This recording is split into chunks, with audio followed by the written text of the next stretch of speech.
Hello বন্ধুরা, রঞ্জিতার ঘরোয়া রান্নাঘর থেকে সবাইকে স্বাগত জানাই। আজকে তোমাদের জন্য নিয়ে এলাম কাচকি মাছের একটা রেসিপি। প্রথমে আমি মাছগুলো একটু নুন হলুদ দিয়ে ভেজে নিচ্ছি। কেউ কেউ আবার একসঙ্গে মেখে এই মাছটা রান্না করে, তবে আমি যেভাবে রান্না করি সেটাই তোমাদের সঙ্গে শেয়ার করছি। আশা করি ভালো লাগবে। এভাবে আমি মাছগুলো সব ভেজে নেব। ভাজা হয়ে গেছে, এবার আমি তুলে দিচ্ছি। এই দেখো, এইভাবে আমি ভেজে নিলাম। এবার আলুগুলো সরু সরু করে কেটে নিয়েছি, সেটাও আমি নুন হলুদ দিয়ে ভেজে নেব। এইভাবে কাচকি মাছ রান্না করলে খেতে খুব সুন্দর হয়। এবার পেঁয়াজ কলিটাও দিয়ে দিলাম, দিয়ে ওটাও একটু আলুর সঙ্গে ভেজে নেব।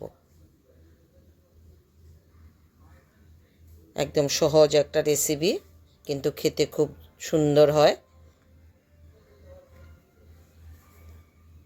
ভাজা হয়ে গেছে, এবার আমি তুলে নিলাম। এই দেখো, এইভাবে আমি ভেজে নিয়েছি।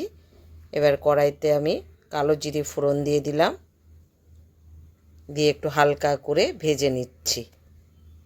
পেঁয়াজ কুচি দিয়ে দিলাম পরিমাণ মতো, যে যেরকম রান্না করবে সে সেরকম সব মশলা পেঁয়াজ দেবে। নুন দিয়ে দিচ্ছি পরিমাণ মতো, দিয়ে আমি লাল করে ভেজে নেব। এবার একটু পেঁয়াজ একটু রসুন পেস্ট করে নিয়েছি, সেটা দিয়ে দিলাম। টমেটো কুচি দিয়ে দিচ্ছি, দিয়ে ওটাও আমি একসঙ্গে ভেজে নেব। হলুদের গুঁড়ো, লঙ্কার গুঁড়ো, জিরের গুঁড়ো, ধনের গুঁড়ো দিয়ে দিলাম। একটু আদা বাটাও দিয়ে দিচ্ছি, দিয়ে মশলাটা আমি ভালো করে কষে নেব। একটু হালকা জল দিয়ে দিলাম। মশলাটা ভালো করে কষানো হলে খেতে খুব দুর্দান্ত লাগে রান্নাগুলো। এইভাবে আমি একটু সময় ধরে মশলাটা কষে নিচ্ছি। এবার পরিমাণ মতো জল দিয়ে দিচ্ছি, একটু ঢাকা দিয়ে দিলাম সিদ্ধ হওয়ার জন্য। এবার আলুগুলো দিয়ে দিলাম, আলু আর পেঁয়াজ কলিটাও দিয়ে দিলাম,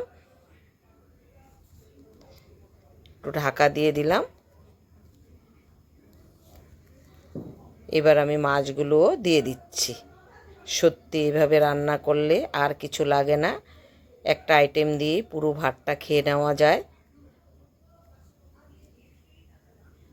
কয়েকটা কাঁচা লঙ্কা দিয়ে দিচ্ছি। গরম ভাতের সঙ্গে এই রেসিপিগুলো খেতে খুব ভালো লাগে। এবার ধনেপাতা দিয়ে দিচ্ছি। রান্নাটা আমার প্রায় হয়ে গেছে, একটা প্লেটে তুলে নিলাম। যদি রেসিপিটা ভালো লাগে একটু লাইক শেয়ার করে দিও। সবাই ভালো থেকো, সুস্থ থেকো, পাশে থেকো।